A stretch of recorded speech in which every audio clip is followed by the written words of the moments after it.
progressive IT leaders are driving digital transformation.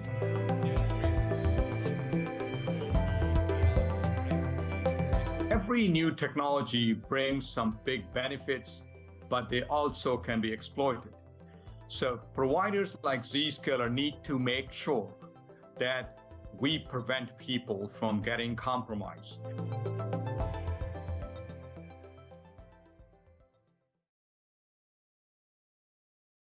Hello, welcome to Washington Post Live. I'm Tim Starks. I'm the author of the Cybersecurity 202 newsletter at the Washington Post. Today, we have two segments on cloud security. Later, we're going to hear from James Lewis. He's the renowned cyber policy expert and director of the Strategic Technologies Program at the Center for Strategic and International Studies. But first, I am pleased to be joined by Jay Chaudhry, CEO and founder of cloud security company Zscaler. Jay, welcome to Washington Post Live. Tim, thank you for the opportunity. So why don't we start with some basics? What exactly is the cloud? And when we hear that companies are moving there, what does that mean? So cloud is a way of running applications and services that we need to do our business. In the past, we have to buy computers that can run our applications. It's almost like having power generator in every home. But then the market said, why should everyone buy a power generator? Why shouldn't we build a utility service so that we can simply plug in the wall socket and get power? Computing as a utility is essentially like light, electricity as a service or water as a service. Makes total sense. That's a good metaphor. I've not heard that myself before. So tell me, what are the benefits of the cloud then? So benefits, if each of us try to manage our own computers, just like if each of us are trying to manage our power generators, it's a lot of work. It's unnecessary stuff. There should be a service. There should be a company that builds all this stuff, and we pay for what we use, and we use what we need. It's logical. When any new technology comes, it starts as a cottage industry. Then over time, it becomes a professionally managed service. So cloud computing to me is a very natural thing. It had to happen. And the benefits are simple. You don't need to be expert in figuring out computers. How big of computers do you need? When do you need to upgrade them? You focus on doing your business work and let someone else take care of it. Take any of these companies out there, whether it's consumer products company like Coca-Cola or it's United Airlines, they should focus on the business and they consume computing as a service without having to worry about buying, deploying, managing, upgrading computers. Let's talk about the potential, having established that, let's talk about some of the potential risks here. How does the transition to the cloud change or shape cyber vulnerabilities, and does it create more risk? It changes. It doesn't necessarily create new, but the way we need to secure fundamentally changes. Think of the following way. If you're trying to secure your data center where your computers are sitting, that's one approach. In that case, you can put a fence around the data center, or maybe I use a metaphor of a moat around the castle so no bad guys can get inside the castle. But if applications move out of the data center, they could be sitting in the cloud as SaaS applications like Office 365 or Salesforce, or you're building applications in Azure, AWS, these clouds, then they need to be protected differently. The notion of castle and moat by building firewalls around your data center and your branch office is no longer relevant. Security needs to be done differently. And that's the challenge we have to face. We have to come up with different techniques to do it better, different ways. Okay, so everybody who works here at the Post, including myself, we're pretty familiar with Zscaler because we use it to authenticate our identity via the service every day.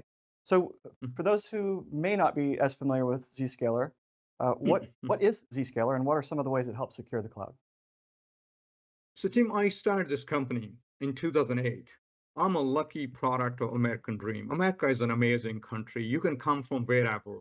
With smart and hard work, you can do all kinds of stuff. I had done 4 startups, 3 of them in the cyber world. So I was seeing the transition to cloud happening. I was seeing more information on the internet. I seeing Salesforce of the world coming out there. We are all mobile. And I said, if applications move out of the data centers and users move out of your branch offices and start working everywhere, where are we going to put those firewalls? There's no place for firewalls in all these clouds. So let's reimagine security. And the reimagined security was, since you can't build a moat around a castle with firewalls and VPN, let's build a switchboard. Almost like a phone switchboard, where a user comes to the switchboard and says, I want to talk to person X. And the switchboard person says, who are you? Validate your identity. Are you allowed to go or talk to this person? If yes, I'll make the connection. Otherwise, I would not make the connection. So you're not getting inside the building. You're not getting inside the applications. It's a one-to-one secure connection. And later on, it became zero trust architecture, which said, trust no one, only provide limited access to what people need. That's really what I started out with. When I started early on, when I talked to CISOs, it's funny, 7 out of 10 will say, Jay, you're crazy. 2 will say, a great idea, but not for me. And 1 will say, what a wonderful idea, I'll work with you. So a lot of evangelism, it started out, but now it has gone mainstream because too many companies that had relied upon traditional firewalls and VPNs, they're getting breached. It has to stop. We must stop it. Yeah, okay. We have I'm happy to say we have a question from the audience. We've talked a little bit so far about corporate cyber vulnerabilities, but the question we have is about how individuals can keep their own data and identity safe. This is Ted Herman from Maryland. He wants to know, what can we do on our own personal level? Yes, consumers are getting compromised too. This thing is happening across the board. The most common attack starts with phishing. Okay. Often they send you the most common attack. They want to send you an email that says, please update your bank credentials. They want to steal your identity. So using that, they can get into your bank account and try to take money away from it. So look for emails to make sure they're coming from your bank, or they may be coming from a different place, but the thing looks like a bank. That's one thing, simple thing you can do, and you should look for it, though it's hard. They're getting more and more sophisticated. In fact, they'll send a statement. In the case of enterprises, they send emails from Jay to some of my employees to say, do this. They send an email from my HR head or my CFO. But in consumers, banking is number 1. Number 2, your credit checks. People can do credit checks if they steal your identity.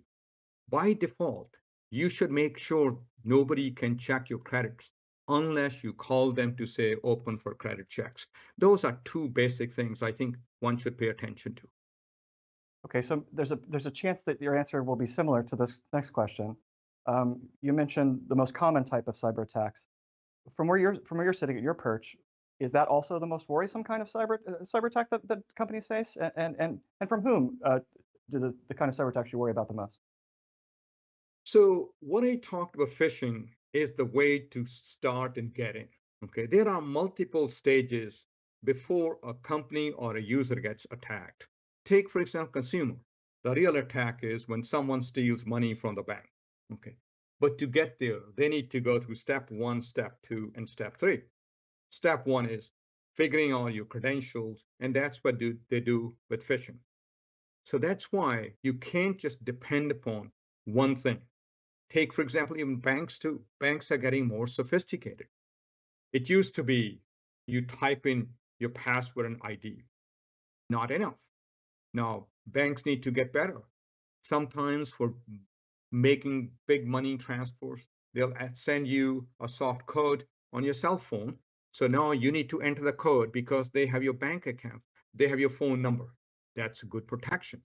Now, banks are getting more sophisticated. They say, if I see you coming from Spain or maybe Iran trying to do something, I'm not going to transfer a lot of money. I'm going to look for and say, I'm going to double check with you. So the multiple protection, multiple steps are needed. There's no single silver bullet. But many times attacks start with what we call social engineering. Social engineering means they try to trick you to say, reveal some credentials or something that you shouldn't be doing, but that doesn't mean things are done. Then there's the next gate and the next gate. For example, take our driver's license. People would try to really forge them.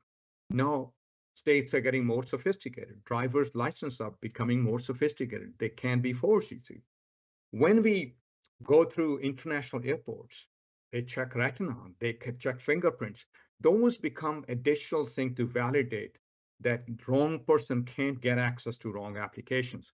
Those are the type of things Zscaler does for its employees, for its customers. When customers have to access applications, rather than getting inside the company network using firewalls and VPN, then they're in, we can say the following: a simple applications, I do a simple check. But if you want to access a mission critical financial applications, I'm going to ask for 2 or 3 things before I connect. So these are a number of sophisticated techniques that have to be done. One of the things we do is what we call behavior analysis. This is where AI/ML technology comes in. We're looking for the behavior or transactions that have been done in the past, and look at that. We say, this behavior is unusual. This doesn't sound right. So now we can, rather than transferring money, we can stop and send a verification to the customer. Those are the type of things that are helping us. But the most important thing that's helping us is not letting inside the company network where they can go everything. Like getting inside the company network means allowing you to get inside your corporate headquarters and allow you to wander wherever you want to wander. That's what we try to fix with our zero trust architecture. Let's keep talking about those customers a little bit. Your clients, what do you hear from them, from CIOs, about their major cybersecurity concerns and needs? Yes, so the biggest thing customers are worried about is what's known as lateral threat movement. It seemed like a technical term, but here's a simple example. If I try to come to see you at your headquarters, they're going to stop me at the reception. They're going to check my ID. They're going to give me a badge. And imagine if they said, Jay, go to 7th floor, room 23. That's where your meeting is. No escort needed. So I can go in, I can wander around to go to any door, any room that's open, snoop around, and leave. That's what happens in today's security, what's known as network security based on firewalls and VPNs. Now, the right approach should be a receptionist checks my ID, gives me a badge, and says, Jay, stop. You will be escorted to room 23, and you don't even need to know what room your meeting is in. Your meeting happens, we escort you out. And if you're dealing with Defense Department, they're going to say, we're going to blindfold you and take you to the meeting room. And once the meeting is done, we blindfold you back and take you out. That's fundamentally the core principle of zero trust architecture. One-to-one access after verification. So if we don't do that, once a bad guy gets in by stealing VPN credentials, they own the network, they move laterally, they find high-value applications, and they encrypt them, then they ask for ransom. And they also steal the data. So our job is to eliminate this kind of movement on the network so they can't even reach to the application, even if credentials are stolen. Users will fall for some of these social engineering attacks. It's impossible to make sure that they don't fall for it. But making sure that the next steps not to let them go in is where we play an important role. Yeah, a topic we hear a lot about these days, obviously, is artificial intelligence. How is the boom in AI impacting the demand for cloud security and Zscaler's kind of service? Just like any big new technology, it has 2 sides in it. It has a wonderful side, it has a dangerous side, right? A knife in a kitchen is a wonderful tool, but it can be very dangerous. So AI/ML is making it extremely hard to get information, especially generative AI makes it so easy to generate content. But AI can be used in a very bad way. Let me give you an example of generative AI that my research team did early on. For a given company, tell me all the firewalls and VPNs that have certain vulnerabilities. Simple question. It could have taken 3 days to find that information. Now you can get it in less than 2 minutes, less than a minute. That's an example of how bad guys are going to do easily some of these attacks. Now, companies like Zscaler, we want to fight AI with AI. Now, we can use AI and ML to really parse through tons of data and figure out some of the things we couldn't figure out. We can create what I call attack graph. That means if a bad guy came, compromised one machine, then I move to the next step, I can essentially plot the steps taken. I can predict the next 3 steps and tell my customers to really change certain configuration, lock down certain things so you don't get compromised. So with 375 billion transactions we see tons of data. In that data is tons of telltale signs that AI ML engineers from Zscaler are working on. So my personal mission is to make sure we can predict the breach, we can prevent the breach. And we are in a better position because, like a switchboard, we see all communication. And before any bad thing happens, reconnaissance happens, we see that reconnaissance that can allow us to do some of this cool stuff with AI ML technology that we could not do before. Yeah.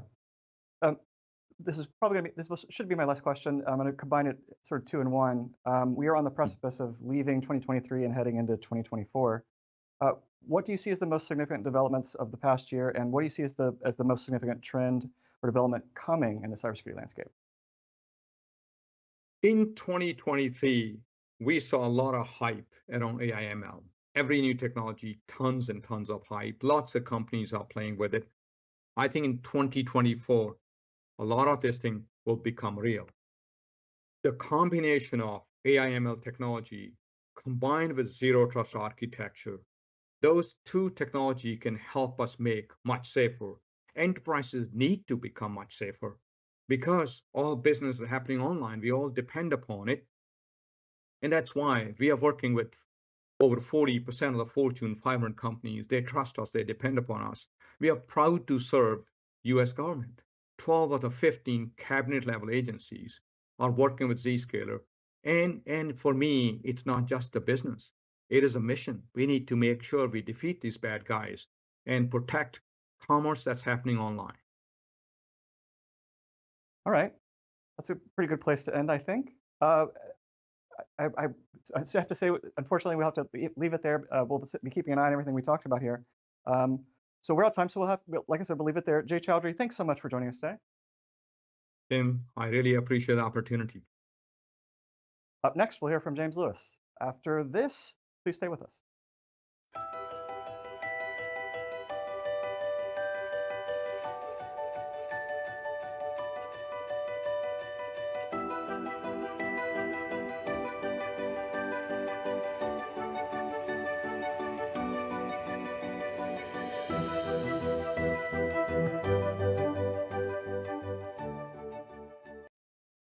Hello and welcome. I'm Suzanne Kelly, CEO and publisher of the Cypher Brief, a national security-focused news organization.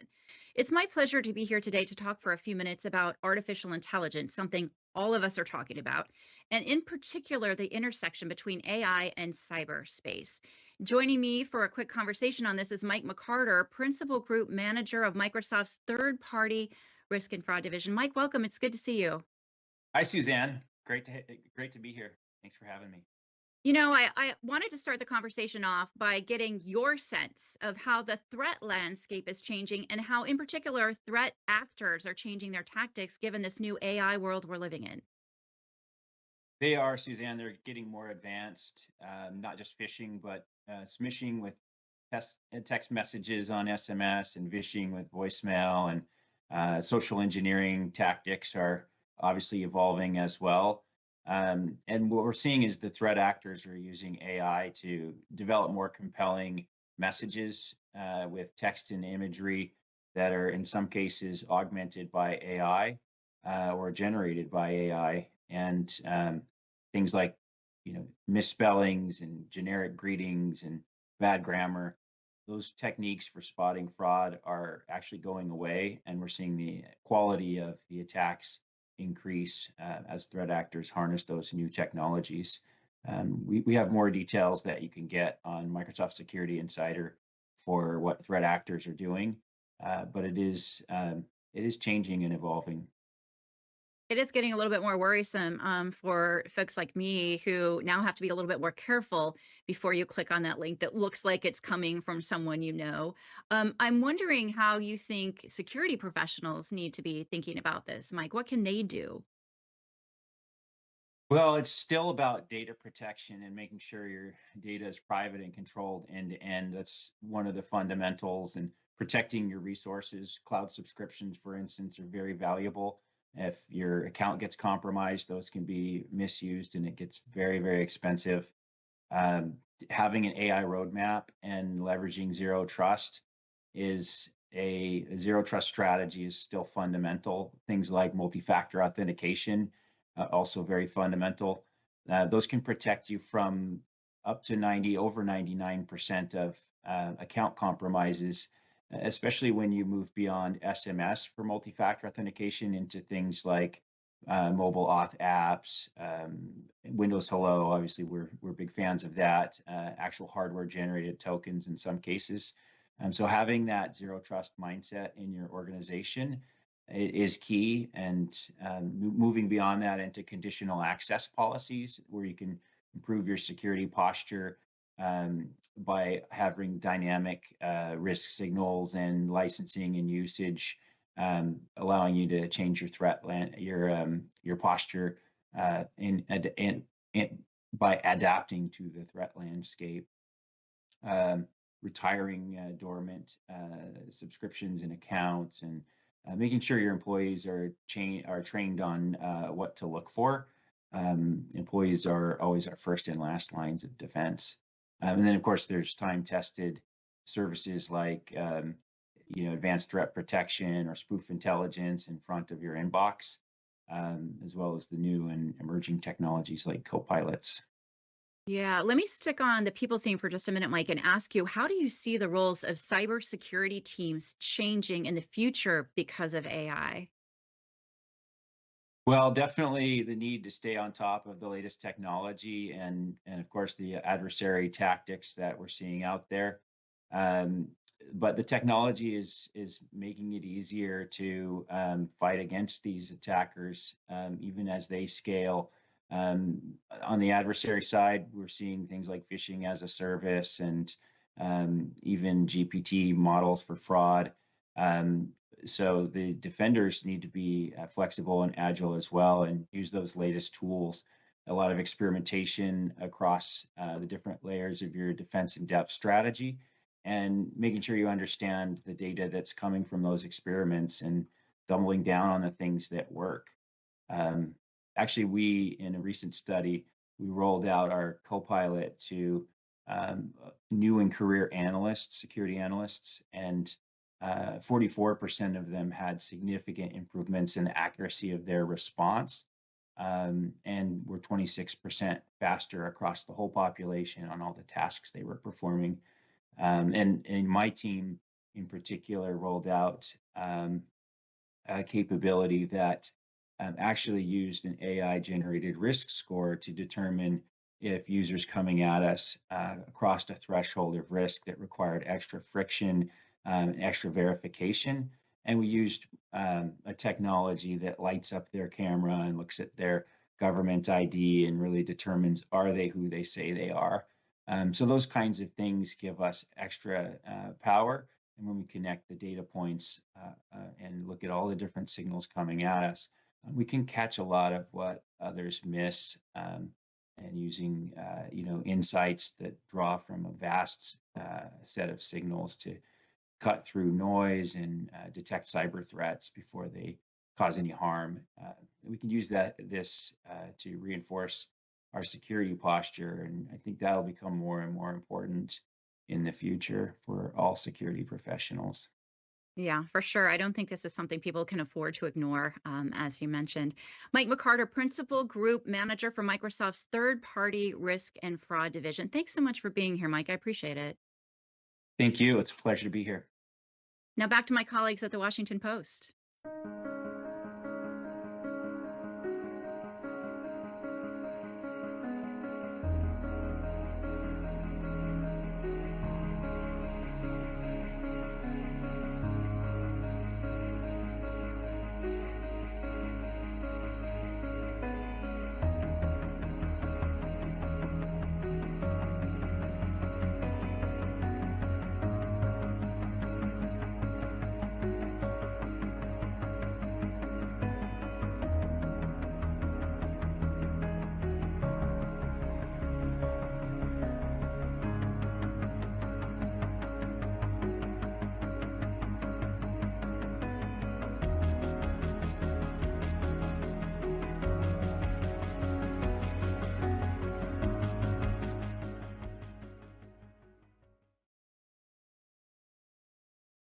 Welcome back to those who have been with us earlier.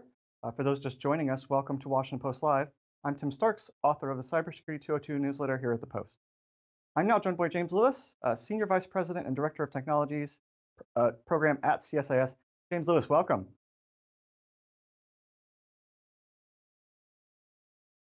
Let's start with some very recent reporting from my Post colleagues about the Chinese military ramping up its cyber offense against the US over the past year, particularly around critical infrastructure.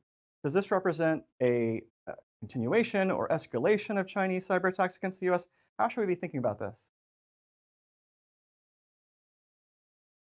Unless you're thinking about doing something. So it's not a good indicator. It's ramping up. The Chinese have always loitered around critical infrastructure. So have the Russians and the Iranians. But the fact that the PLA is now so deeply embedded into so many infrastructures is worrisome. And more broadly, how would you characterize China's cybersecurity and capabilities? And is the Biden administration doing enough to deter Chinese cyber espionage? Well, one of the interesting things has been to watch the Chinese improve over the years, and now people used to say, well, they were not the best, they weren't at the level of the FSB or MI5 or GCHQ, any of the foreign entities or NSA for that matter. The Chinese have improved remarkably. They are now, if not a peer, a near peer, and that makes them much more dangerous. They've organized, they've put more attention into it. Just practice alone, and they practice every day. Practice makes it better. So we have a new set of risks when it comes to China. It used to be espionage. Now they're poking around on critical infrastructure. This administration, building on the work of the previous two administrations, has done a pretty good job of trying to meet this, but we're kind of behind the curve because infrastructure is so vulnerable. So many positive developments in the last couple of years, but still a long ways to go. Can you talk about then, elaborate on that, what the positive developments are and what the long way to go part is?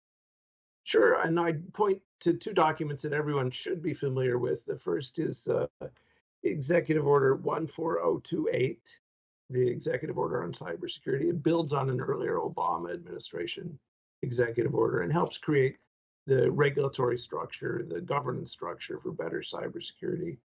And related to that, the National Cybersecurity Strategy, which really took sort of a new approach. One of the things I noticed in the strategy was it never used the word deterrence, right? That's because in cyberspace, we haven't deterred anything. It's looking at how you actually organize the government, organize the agencies to get them to work together. And the executive order starts to expand the remit of regulatory agencies. Still a problem. We don't have an overarching cybersecurity law. We don't have a privacy law, which is a major drawback in the US. But those two documents point to a good degree of progress in this administration. One other thing people may not have seen as much, I think you've reported on it, the counter ransomware initiative, which is at this point 48 countries getting together, led by the US, to talk about how to deal with ransomware, which is not only the crime du jour, but very damaging from an economic perspective. Okay, so where does the cloud fit into this? Can you talk about the cloud's significance in relation to specifically US-China relations and competition? The terrain for competition in cyberspace has changed because the cloud has become so central to business and economic activity.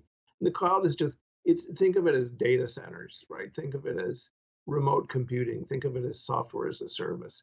All of those things are growth areas for business. And of course, if you're a criminal, you're going to go where the money is. If you're a state, you're going to go where the data is. And that would describe the cloud. So thinking about how to make the cloud more secure, one of the surprises, maybe it shouldn't have been a surprise, but it was, is our foreign adversaries depend on the cloud, on cloud service providers that we all know, American cloud service providers, to provide the infrastructure for their attack capabilities. It's not 100%, it's more true for criminals, but finding that cloud is now both the infrastructure that undergirds the global digital economy and the infrastructure that unfortunately also undergirds cybercrime has made it a potential area of attention. It's also an area of competition. I was talking to some Huawei executives a while ago, and they said, look, your US measures on 5G hurt us, hurt our bottom line, but we expect to fully recover in the future by focusing on cloud and 5G. So cloud is the playing field now for competition when it comes to cybersecurity. And this is something you've written about. In an analysis for CSIS, you write, quote, the policy framework for cloud competition revolves around two concepts, development and sovereignty. Can you explain what you mean by that?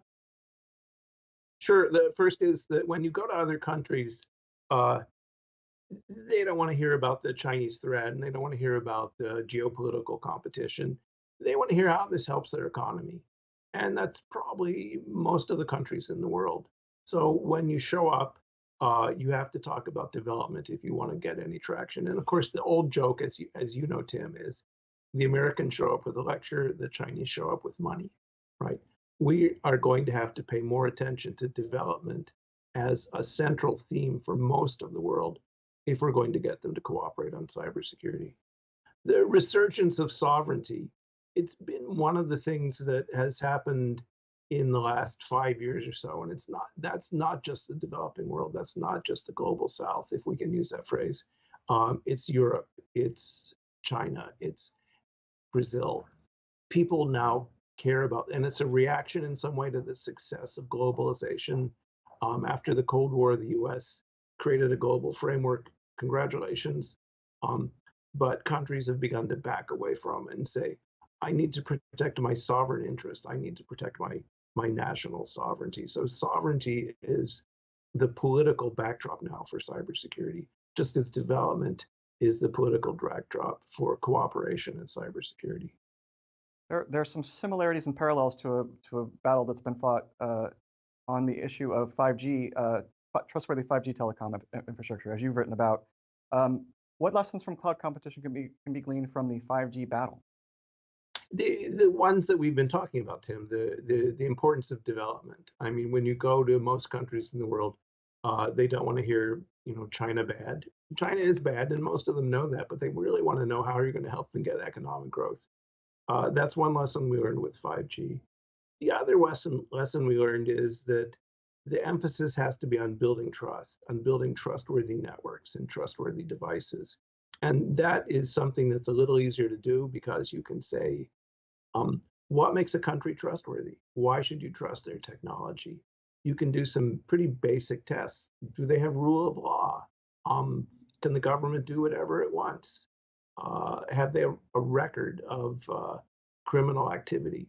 And that sort of basic approach to trust is one of the best lessons to learn, not just for cloud, but really for other areas as well.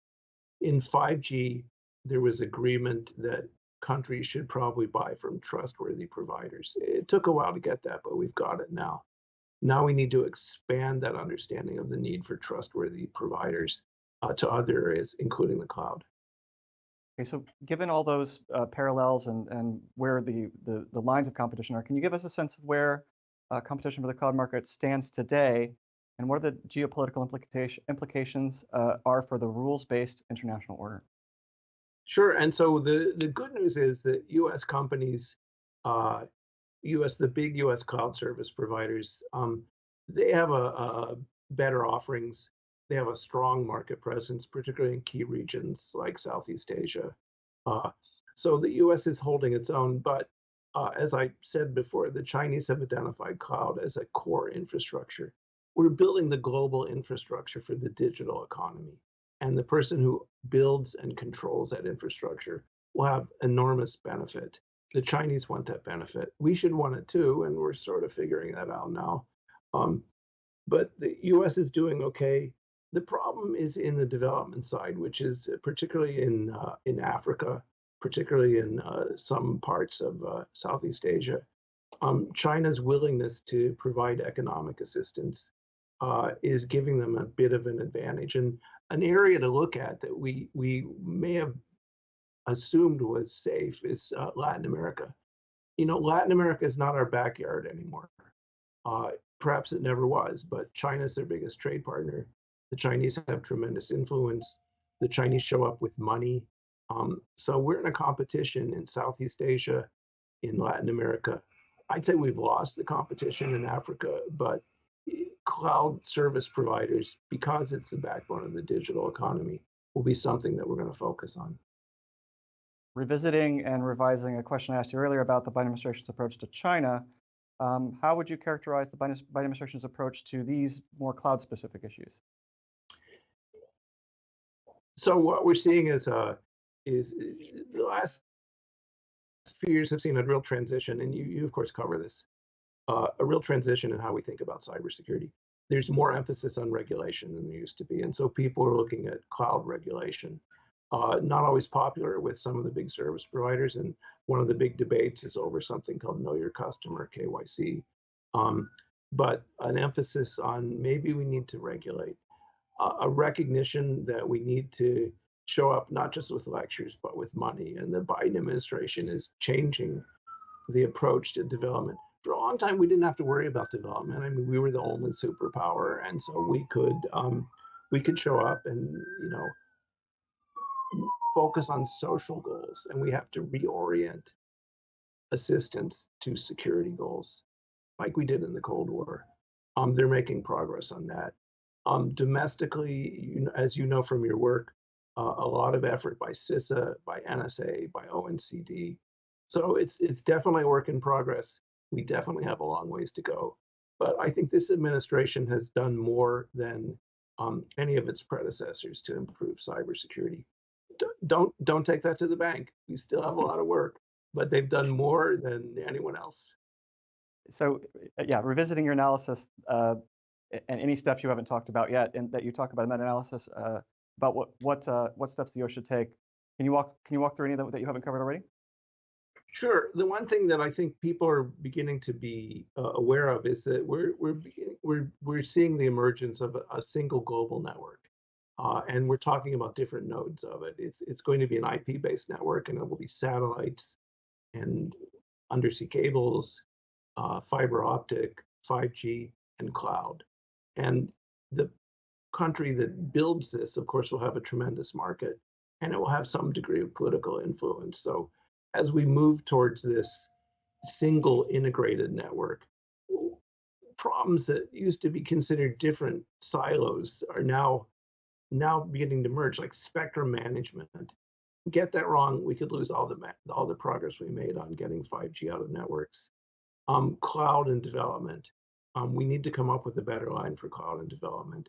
But I'd say it's the move towards a global ubiquitous connectivity based on cloud, 5G, and IP networks that will shape the policy in the future. And it's one that people are slowly beginning to adjust to. I mean, the federal organization, this is something you write about too.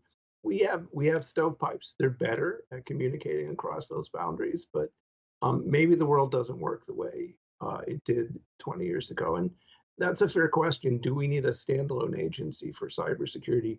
Do we need a standalone agency for digital communications? Right now, it's Commerce, it's DHS, it's ONCD.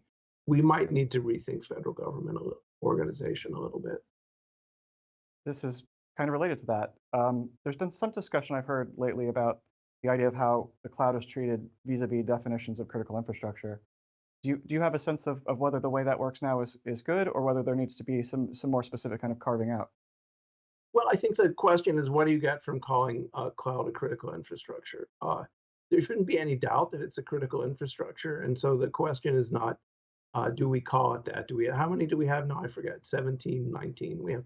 We have immense numbers of critical infrastructures, but this infrastructure really is critical. Yes. Calling it critical, what does that make different? What would we do differently? And so I think that's the next step, is say, how do we want to regulate the cloud? How do we want to encourage economic growth? How do we want to assign responsibilities among agencies? And it's sort of a no-brainer for ONCD and CISA, but they need to work out what exactly it's going to be. If cloud becomes a critical infrastructure, what does that mean we're going to do differently? Mm-hmm. You write that the cloud has not received the degree of attention from the policy community it deserves. We've obviously heard a lot about from the policy community about AI, about chips. Can you connect the dots? Why does cloud competition matter for those other vital technologies? Well, because cloud underpins all the other things. You can't do AI without cloud. You can't do manufacturing without cloud. You can't do robotics without cloud. And frankly, you can't do self-driving cars should they ever actually work. You can't do self-driving cars without cloud. This is the fundamental infrastructure for the digital revolution. And it's in a way it's invisible, in a way people don't know. Most people use the cloud. I think they realize that now. But if you're using Gmail or Microsoft or Netflix, that's the cloud. But consumer cloud is not the issue. It's the enterprise activities, and it undergirds all of the things that we see, like AI, like quantum computing. Cloud is the basic infrastructure for the emerging technologies that we're all interested in. Yeah, one of the things that people are talking about quite specifically today on a different sort of subject, not entirely different, is Russia's latest cyber attack against Ukraine, targeting one of the country's main mobile and internet providers. What does that latest attack tell you about Putin's strategy and perhaps the message he's trying to send? What stands out about the latest attack to you? Well, the first thing is that there's a lesson there, and it relates back to sovereignty, which is people say, my data is sovereign, I need to have it controlled, and it has to be located within my national borders. The Ukrainians said that right up until the day of the Russian attack, when they realized they needed to move it as quickly as possible outside their borders into the cloud, hosted by service providers outside Ukraine. So we know that cloud is actually use of the cloud, effective use of the cloud is an effective defensive measure, and the Ukrainians have proven that. The Russians aren't giving up. A lot of us, at least I certainly hope they would give up. I mean, they're not going to win. Our Congress definitely sends mixed messages, and so Putin's going to say, "I'm going to keep trying." He doesn't care about losses. He doesn't care about the damage to the Russian economy. He's going to keep pushing in the hopes that there'll be that magic moment where the Americans and the Europeans kind of back off and one of the cyber attacks actually works. So what it tells me is that the Russians, if anything, have become more convinced that if they stay this out, they'll win. I hope this isn't a mean last question to ask on and ask you to do quickly, but how can or should the US respond to what's happening? And should it pursue a more aggressive cyber strategy against Russia? This has been one of the problems with cybersecurity now for years, is that, and to use a similar example, how do you respond to Chinese espionage? We haven't figured that out, right? And there's risk in using offensive cyber operations because they have a risk of escalating into a larger conflict, of bringing the conflict up to a kinetic level. But if we don't do something more serious than sending the occasional nasty note, the Russians and the Chinese and the Iranians and the North Koreans aren't going to stop, right? So figuring out how to use offensive cyber operations to create accountability, that's the word of the week in cybersecurity. How do you create accountability in cyberspace? And I think offensive cyber operations have to be part of that. This has been fascinating. James Lewis, thanks so much for joining us. Thank you. And thanks to all of you for joining our conversation. To check out what interviews we have coming up, please head to WashingtonPostLive.com to find out more information about all of our upcoming programs. I'm Tim Starks, and again, thanks for watching.